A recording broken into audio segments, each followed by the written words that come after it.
Even when you feel low, you can still go. Even when you feel slow, you can still go.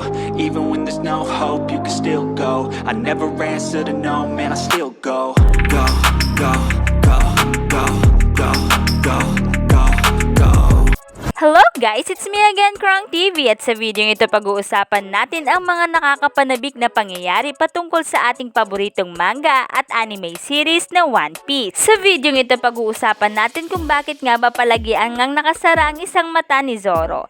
Si Roronoa Zoro o mas kilala bilang Pirate Hunter Zoro ay combatant nga ng Straw Hat Pirate.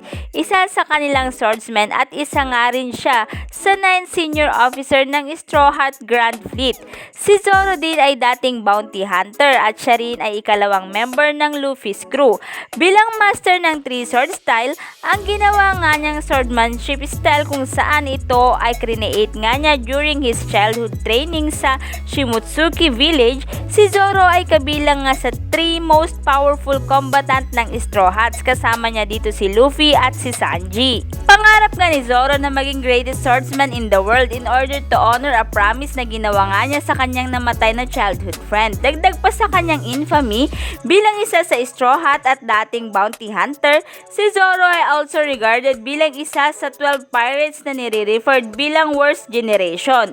Una nga siyang nagkaroon ng bounty na 60 million berries matapos ang incident sa Alabasta. At ito ay tumaas sa bilang na 120 million berries matapos ang Ines Lobby incident at naging 320 million berries matapos ang Dressrosa arc. Currently, bilang resulta ng ginawa nga niya during raid on Onigashima, ang kanyang bounty ay tumaas sa 1 billion 111 million berries. So yun nga, kung mapapansin, ang mga sikat nga na anime tulad ng One Piece ay nagtataglay ng napakaraming misteryo na talagang minsan nga ay pinagtatalunan ng ilan ngang One Piece fans at pinagmumulan nga ng napakaraming mga naglalabasang mga teorya. Katulad na lamang ng mga bagay patungkol nga kay Zoro, tulad na lamang ng kung sino nga ba ang kanyang mga magulang at ang pinagtataka nga ng lahat ay ang kanyang mga mata, na kung saan kung mapapansin ang kanyang left eye ay merong scar at mapapansin rin na ito ay palagian ngang nakapikit.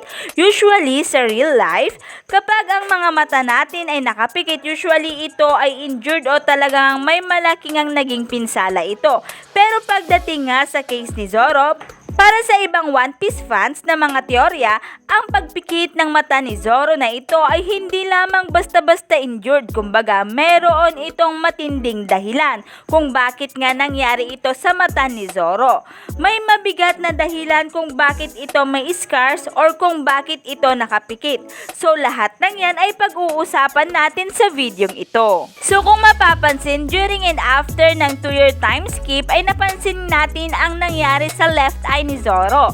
Pero yung exact na pangyayari ay hindi ipinakita sa atin kung hindi ako nagkakamali. Yung una kong ang nakita na ganito ang left eye ni Zoro ay matapos ang time skip doon sa episode 517 sa anime, kung saan ito ay first episode sa season 15, kung saan ito ay merong pamagat na A New Chapter Begins, The Straw Hat Crew Reunites. Pero ano kaya ang dahilan bakit nangyari ito? So may ilang mga teorya nga ang lumalabas patungkol dito na siyang tatalakayin natin sa video ito. So unahin nga natin ang unang teorya. Ang isa nga sa pinaka-popular theory patungkol sa misteryong ito ay dahil daw ito sa kanyang Ashura power. Nakapikit o nakasara ang kanyang mata upang nga ay ma-maintain nito ang control over his Ashura power. Parang ang pinaka-sinasabi sa teoryang ito is si Zoro ay pinoposes ng Ashura demon, kung saan ito ay nagre-resulta ng paggamit niya ng cursed swords throughout the series ng One Piece. So nakita na nga natin na ginagamit na nga ni Zoro ang form na ito nang hindi nga niya binubuksan ang kanyang kaliwang mata. Pero kung mapapansin, ilang beses na nga din nag-glow ang mata ni Zoro sa entire series at mas mapapansin o kitang-kita ito during Water 7 Saga, na maaaring ang ibig sabihin nito ay kaya nga hindi binubukas o binubuksan ni Zoro ang kanyang mata ay marahil ito ay indication na nagawa na nga niyang ma-fully control ang kanyang kapangyarihan at surge ng Demon Ashura, kung saan ay dating hindi naman niya nagagawa, na maaaring ito ang dahilan kung bakit bakit ang kanyang left eye ay naguglo sa tuwing si Zoro ay nasa napakaseryosong labanan.